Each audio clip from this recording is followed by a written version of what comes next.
पाकपतन में नबी पाक की सीरत पर गुल्हाई अकीदत बखेरने वाले बाबा फरीदुद्दीन मसूद शक्कर के रस्मी नात खान अदनान फरीद अपने साथियों के हमरा आरिफवाला के इलाके अड्डा मोहम्मद नगर के पास महफिल मेलाद में शिरकत के लिए जा रहे थे कि सामने से आने वाली हार्वेस्टर मशीन से टकरा गए। कार में सवार उनके 3 साथी 16 साला माजिद, 8 साला अली वारिस और 8 साला जैन फरीद मौके पर ही जाँ बहक हो गए। रेस्क्यू 1122 ने कार्रवाई करते हुए बाकी 3 जख्मी अफराद को अस्पताल मुंतकिल कर दिया है।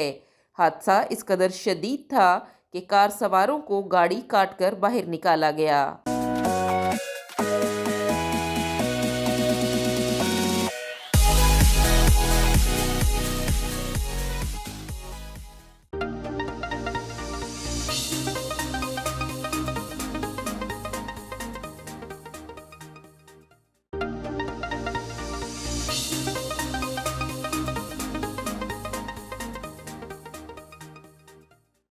हम लाएंगे आपके सामने माशरे में होने वाले मजालिम पर माहिर कानूनदानों के तज्जिए और तबसरे।